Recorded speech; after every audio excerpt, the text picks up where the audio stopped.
সুস্বাগতম বন্ধুরা, আপনারা দেখছেন ইভান নিউজ 24। আজকে আমরা ফাইনালি পৌঁছে গিয়েছি তুফানগঞ্জ 1B ব্লকের তৃণমূল কংগ্রেস সমর্থিত সভাপতি মহাশয়ের কাছে। আমাদের কিছু গুরুত্বপূর্ণ প্রশ্ন রয়েছে, একদম সাধারণ মানুষের প্রশ্ন।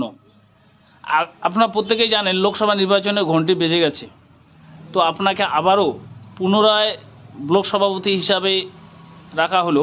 আপনারা কতটা প্রস্তুত রয়েছেন লোকসভা নির্বাচন? অ্যাকচুয়ালি লোকসভা বলতে না, প্রথমে নমস্কার, আমি তুফানগঞ্জ 1B ব্লক সভাপতি প্রদীপ কুমার বসাক বলছি। অ্যাকচুয়ালি তৃণমূল কংগ্রেস সারা বছরই মাটিতে লেগে থাকে, লোকসভা বিধানসভার কোনো ফ্যাক্টর না। আমরা সারা বছরে মানুষের বিপদে আপদে পাশে থাকি, সেইভাবে আমাদের রাজনৈতিক ক্ষেত্রে একটা প্রস্তুতি আমাদের সবসময়ই আছে। তো কতটা ফল আশা করতেছেন? হ্যাঁ, আমরা তো সবসময় আশাবাদী, যেহেতু আপনারা এখানে আপনাদের বিধানসভায় হেরে আছেন। হ্যাঁ, গত বিধানসভা নির্বাচন এবং লোকসভা নির্বাচনে আমরা এখানে হারাছি, কথা বাস্তব সত্য। কিন্তু গত পঞ্চায়েত নির্বাচনে আমাদের দলের কর্মী এবং নেতৃত্বরা এবং আমরা ঐক্যবদ্ধভাবে আমরা অনেকটা রিকভারি করছি। সেই দৃষ্টিকোণ থেকে আমরা পূর্ণ আশাবাদী যে দুটো লোকসভায় আমরা ভারতীয় জনতা পার্টিকে পরাজিত করতে পারবো। কতটা ভোটে লিড হতে পারে আপনার ব্লক থেকে? সেটা অ্যাস্ট্রোলজার না, যেহেতু আমার পক্ষে বলা মুশকিল, তবে জিতবো এটা হলো। কতটা আশা করছেন? আশাবাদী, আমি মোটামুটি 100% আশাবাদী যে না, যে মিথ্যা প্রতিশ্রুতি দিয়ে ভারতীয় জনতা পার্টি গত লোকসভা বা বিধানসভায় নির্বাচনী বৈতরণী পার হয়েছিল, যে প্রতিশ্রুতিগুলো জনগণকে দিয়েছিল, নারায়ণী সেনার থেকে শুরু করে কেন্দ্রীয় সরকার যদি বিজেপি আসে তাহলে ব্যাপক থেকে ব্যাপকতম উন্নতি করবে, এই প্রতিশ্রুতিগুলো দিয়েছিল।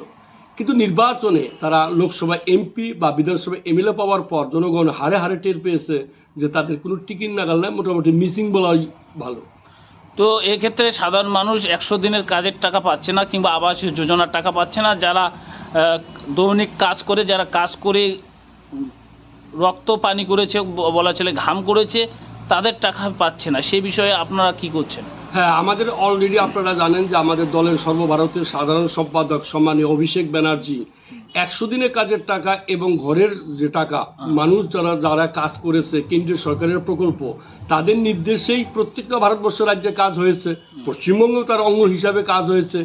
আমাদের দলের সর্বভারতীয় সাধারণ সম্পাদক স্পষ্ট বার্তা দিয়েছিল যে যারা কাজ করেছে, গরিব মানুষ, মেহনতি মানুষ, তারা কাজ করে কেন পয়সা পাচ্ছে না, কেন তুমি সার্ভে করলো, ইকোনমিক্যাল সার্ভে করলো, সার্ভে রিপোর্ট থাকা সত্ত্বেও কেন ঘরের টাকা দেওয়া হচ্ছে না। এর বিরুদ্ধে আমাদের দলের যিনি সর্বভারতীয় সাধারণ সম্পাদক দিল্লিতে ধর্নায় বসেছিল, কেন্দ্রীয় কৃষি মন্ত্রীর দপ্তরে ধর্নায় বসেছিল। আমাদের স্পষ্ট দাবি, যারা কিন্তু তারা মূলত দাবি করে আপনারা দুর্নীতি করেছেন। আমাদের স্পষ্ট বক্তব্য, আমাদের দলের সর্বভারতীয় সাধারণ সম্পাদক স্পষ্ট বক্তব্য, তোমরা অলরেডি টিম পাঠিয়েছ, কেন্দ্রীয় টিম বিভিন্ন ডিস্ট্রিক্ট বিভিন্ন ব্লকে একাধিকবার তদন্ত করেছে। আমিও আপনাদের চ্যানেলের মাধ্যমে বলছি যে তদন্তের মাধ্যমে যদি সত্যি আপনাদের কোনো ডিসপুট হয়, সে নামগুলো বাদ দিন। সেই বাদ দিয়ে যাদের নাম আপনারা সঠিক পাবেন তাদেরকে আপনারা টাকা দিন, তাদের তালবাহানা কেন? তাদের টাকা দিয়ে দিন। আপনারা তো তদন্ত কমিশন আপনারা বারবার বসিয়েছেন, কতবার এসেছে, আমার নাক্কাটিতে 9 বার এসেছে কেন্দ্রীয় দল, তারা স্যাটিসফাইড। বিভিন্ন খাতাপত্র দেখেছেন না, রিপোর্ট ফলস। তো এবারে আমরা জানি যে কেন্দ্রীয় সরকার এই আবাস যোজনা 100 দিনের টাকা আটকিয়ে রেখেছে, এবং বিজেপি তাতে মনে করছে যে তাদের ভোট ব্যাংক শক্ত হচ্ছে পশ্চিমবাংলায়। সেক্ষেত্রে আপনি কি বলবেন? এটা সম্পূর্ণ ভ্রান্ত ধারণা। বিজেপি লোকসভা নির্বাচনে টের পাবে যে 100 দিনের কাজের টাকা আর হইতেছে আবাস যোজনা টাকা আটকে কি মস্ত বড় ভুল করছে। জনগণ এখন স্পষ্ট বুঝতে পারছে যে বিজেপি গত বিধানসভা নির্বাচনে জয়লাভ করতে পারে নাই দেখেই তৃণমূলকে ভাতে মারার একটা গভীর ষড়যন্ত্র করেছে। কারণ আপনারাই জানেন, বিরোধী দলের নেতা শুভেন্দু অধিকারী স্পষ্ট বলছে যে আমার কাছে ফোন নাম্বার আছে, আমি এক ফোন করলে টাকা দিয়ে দেয়। কিন্তু এটাতে তো প্রমাণিত যে রাজ্য বিজেপি নেতাদের অঙ্গুলি হেলনে কেন্দ্রীয় বিজেপি সরকার চলছে, স্পষ্ট। এবারে আপনাদের এখানে যারা সাধারণ মানুষ রয়েছে, তারা 100 দিনের টাকা পাচ্ছে না, তাদের কি প্রতিক্রিয়া পাচ্ছেন আপনারা? হ্যাঁ, আমরা গ্রামে গঞ্জে এই বিষয়কে মানুষকে অবগত করছি দলীয়ভাবে, এবং মানুষ স্পষ্ট বুঝতে পারছে যে এটা বিজেপির একটা ষড়যন্ত্র, গভীর ষড়যন্ত্র, মানুষকে কাজ করিয়ে টাকা না দেওয়ার একটা প্রবণতা, এবং তৃণমূলকে লেজা গোবরে খেলার একটা চক্রান্ত। এবং আমাদের প্রশ্ন হচ্ছে, যারা পশ্চিমবঙ্গ থেকে নির্বাচিত হলো বিজেপির এমপি, তারা কেন এই বিষয়টা পার্লামেন্টে তুলে ধরে না? আমার বক্তব্য হইতেছে, এখানে রাজ্যবাসী কাজ করিয়েছে, তোমাদের নির্বাচিত করেছে, তোমাদের নির্বাচিত করার একটাই উদ্দেশ্য হচ্ছে এখানকার সমস্যাগুলো নিয়ে সংসদে তোমরা সোচ্চার হবা। কিন্তু আমার কুচবিহারের এমপি এবং আলিপুরদুয়ারের এমপি এই বিষয়ে উচ্চবাচ্য ভূমিকা নেই। তর্কের খাতিরে যদি মেনেই নেই যে কোনো ডিসপুট আছে, সেই বিষয়গুলো তোমরা তথ্য সহকারে পার্লামেন্টে তুলে ধরো, যেটা সঠিক সেই কাজের টাকা তোমরা প্রদান করো। তা না করে এরা নীরব দর্শক। দেখে মনে হয় যে দুটো এমপি মিসিং ডায়েরিতে আছে।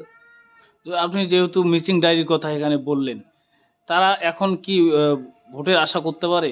না, সাধারণ মানুষের কি প্রতিক্রিয়া পাচ্ছেন? না, ভোটের আশাকে মানুষ অনেক প্রত্যাশা নিয়ে ভোট দিয়েছে। দেখেন, এদের তো কোনো উন্নয়ন নাই, এদের একটাই বক্তব্য, ধর্ম।